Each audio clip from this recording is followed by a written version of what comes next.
Jesi li se ikada zapitao što bi se dogodilo da stavimo na istu stazu laboratorijsku metak i raketu napravljenu za ulicu?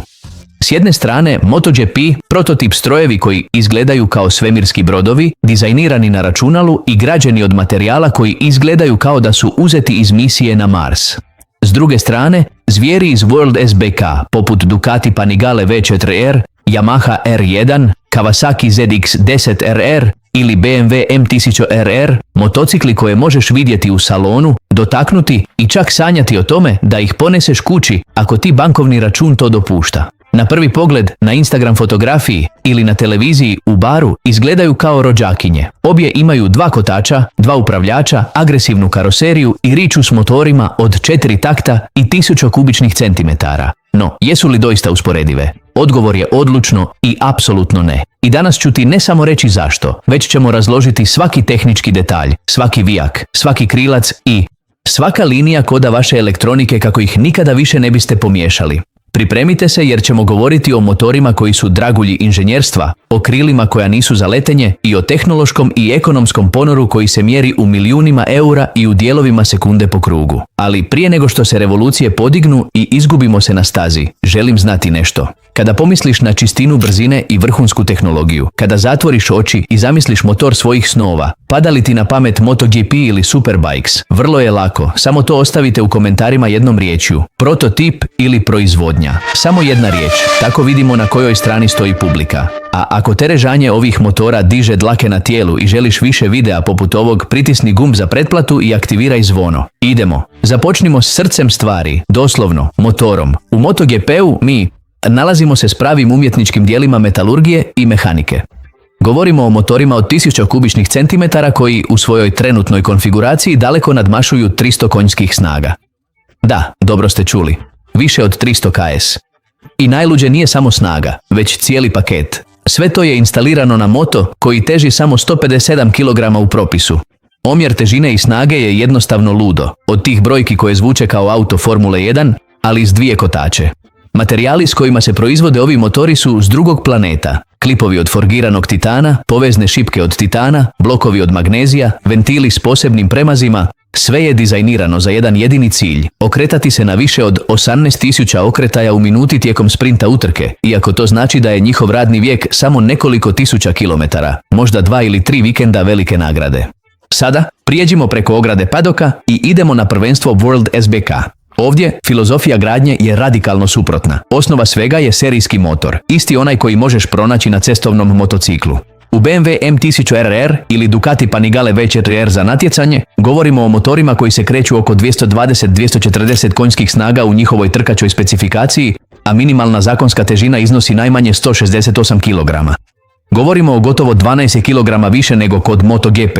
Razlika u ubrzanju, kočenju i promjeni smjera je ogromna. U Superbikes blok motora, mjenjač i opća estetika karoserije i okvira moraju potjecati od motocikla koji možeš kupiti u trgovini. Mogu se modificirati, naravno glave se obrađuju, mijenjaju se bregaste osovine, dijelovi se olakšavaju, ali se ne može izumiti od nule. To je bitka između F1 i trkaćeg automobila s registracijom, između laboratorijskog prototipa i domaćeg, ali divljeg čudovišta. Ako je motor srce, tada su šasija i aerodinamika mozak i mišići koji koordiniraju svu tu snagu. MotoGP je godinama uronjen u nemilosrdni aerodinamički rat koji bi osramotio zrakoplovnu industriju. Ta mala krila, ti dodaci i dvostruki podovi koje vidiš na karoseriji nisu dekoracija niti hirovi dizajnera. Generiraju ogromno aerodinamičko opterećenje koje ima 2 osnovne misije. Spriječiti da prednje kolo izgubi kontakt s tlom kada vozač otvori gas prilikom izlaska iz zavoja i omogućiti prolazak kroz brze zavoje mnogo brže, držeći motocikl prikovan za asfalt kao da ima usisavače. Šasije su od karbonskih vlakana ili aluminija zrakoplovne klase, izrađene tehnikama hidroformiranja ili CNC frezanja koje je nemoguće replicirati u proizvodnom lancu. Svaka šasija je jedinstvena, dizajnirana za određenog vozača i specifičan stil vožnje. U World SBK-u aerodinamika je mnogo više ograničena pravilnikom. Ne mogu dozvoliti si te lude izume s višestrukim profilima i pokretnim krilima. A šasija Superbajka obično je od čeličnih ili aluminijskih cijevi, ali mora zadržati suštinu i geometriju serijskog modela. Znaš li što to znači u praksi? Da je motor teži, manje krut u nekim aspektima, ali također plemenitiji i predvidljiviji u svom ponašanju, posebno kada se izgubi putanja.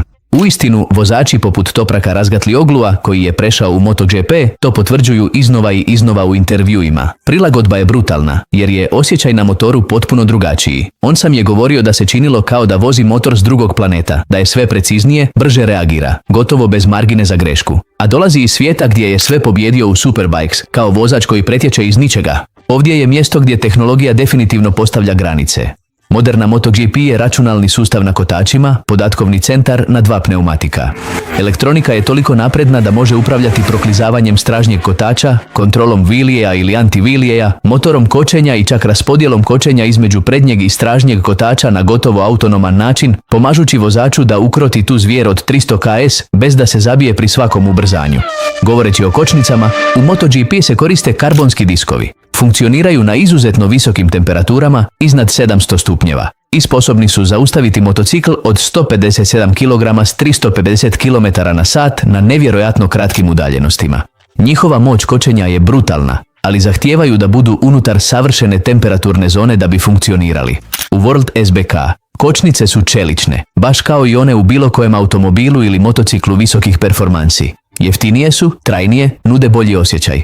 Drugačiji i omogućuju vozaču da bude agresivniji s ručicom bez straha od prekomjernog hlađenja. A tu su i gume, jedini kontakt s asfaltom. MotoGP koristi Michelin gume dizajnirane posebno za podnošenje ekstremnih opterećenja od više od 2G u zavojima, ali koje moraju trajati pola utrke, otprilike 20 minuta na granici. To su gume visokih performansi, bez kompromisa u pogledu trajnosti. World SBK koristi Pirelli, gume koje, iako su izuzetno visoke performanse i imaju specifične smjese za utrke, su mnogo bliže onome što obična osoba može kupiti za vožnju svoje motocikla na stazu. To čini Superbikes motociklima koji se više osjećaju, koje se mogu dovesti do granice na drugačiji način, možda fizički, grublji i manje elektronički, gdje vozač mora upravljati trošenjem s desnom rukom. I sav ovaj razvoj, sva ova vrhunska tehnologija ima skandaloznu cijenu. Doslovno, trošak razvoja i izgradnje jednog MotoGP-a kreće se između 1 i 3 milijuna eura. Da, dobro ste pročitali, jedna jedina jedinica. I to bez računanja tima inženjera, rezervnih dijelova, logistike i dodatnih motora. To su jedinstveni komadi, proizvedeni u serijama od nekoliko jedinica, koji zahtijevaju vojsku inženjera za podešavanje. U World SBK-u govorimo o motorima koji, iako su vrlo skupi za bilo čiji džep, imaju cijene koje su mnogozemaljskije, oko 300.000 ili 400.000 eura, a njihovo održavanje je mnogo logičnije jer na kraju dijele vrlo visok postotak dijelova s motociklima iz serijske proizvodnje. To također određuje vrstu spektakla koji gledamo svaki vikend. Vikend MotoGP-a je sprint prema slavi u nedjelju, sa sprint utrkom u subotu koja dodaje uzbuđenje, ali i stres za timove. U World SBK-u zabava je dulja i bogatija akcijom. Imamo 2 duge utrke. Nedjeljama i kratkoj utrci ili superpole subotom, što znači više akcije na stazi, više preticanja, više prilika da vidiš svoje idole kako se bore kotač uz kotač i više opcija da vozač odnese trofej kući. Kalendar to također odražava. MotoGP putuje po cijelom planetu, s postajama u Kataru, Tajlandu, Argentini, Austinu i zatim cijelom europskom i azijskom turneji. World SBK, nažalost za svoje obožavatelje, ima kalendar više usmjeren na Europu iz ekonomskih i logističkih razloga.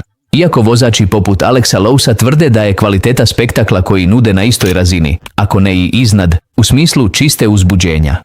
I tu dolazi pitanje $1 milijun, ono koje dijeli obožavatelje u barovima širom svijeta nakon svake utrke. Sa svim ovim podacima na stolu, sa svim tim tehničkim informacijama, ako je MotoGP tehnologija lakoća, preciznost, švicarska i bruto snaga dovedena do ekstremnih granica, a World SBK je čista predstava, borba tijelo o tijelo, urlik serijskih zvijeri i uzbuđenje gledanja nemogućih pretjecanja. S kojom se ti odlučuješ? Želim da se izjasniš, da se ne skrivaš. U komentarima samo jedna riječ, MotoGP ili World SBK, ali dobro razmisli, jer odgovor definira kakav si tip obožavatelja dvotočkaša. A ako ti se ova tehnička analiza svidjela i želiš više takvog sadržaja, s podacima, strašću i dvotočkašima, znaš, pretplati se za više bitaka na kotačima. No na kraju, sve se odlučuje na asfaltu, s semaforom na zelenoj i 20 vozača koji jure prema prvom zavoju. Koja je brža na stazi? Ovdje nema boje, nema mogućnosti rasprave. MotoGP, zahvaljujući svojoj manjoj težini, većoj snazi i ekstremnoj aerodinamici, brža je nekoliko sekundi po krugu na bilo kojoj stazi na svijetu, bilo da se radi o stazi s čestim usporavanjima poput Aragon ili o jednoj vrlo brzoj,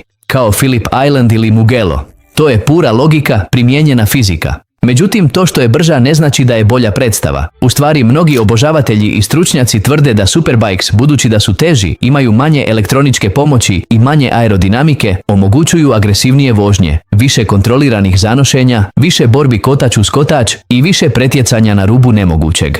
To je razlika između gledanja savršenog, kirurškog mačevalca i gledanja gladijatora na areni s znojem i krvlju koja teče njegovim tijelom. MotoGP i World SBK nisu neprijatelji, nisu izravna konkurencija iako dijele obožavatelje. To su dvije strane iste kovanice, dva načina razumijevanja motociklizma. Jedna predstavlja budućnost, laboratorij na kotačima, što se može postići kada novac i tehnologija nemaju granica. Druga predstavlja sadašnjost, strast prema motociklima koju gotovo možemo dodirnuti, što se radimo s onim što imamo, s onim što možemo kupiti i uživati tijekom vikenda. Kao što dobro kaže izreka u pedoku, ima mjesta za dobar prvenstvo prototipova i dobro prvenstvo serijskih vozila. U stvari, oni se međusobno trebaju, MotoGP razvija tehnologiju koja na kraju dolazi do Superbika, a Superbike održavaju živom strast prema serijskim motociklima. Rat između prototipova i serijskih derivata će ostati živ sve dok ima benzina u rezervoaru i obožavatelja spremnih raspravljati na forumima i u barovima.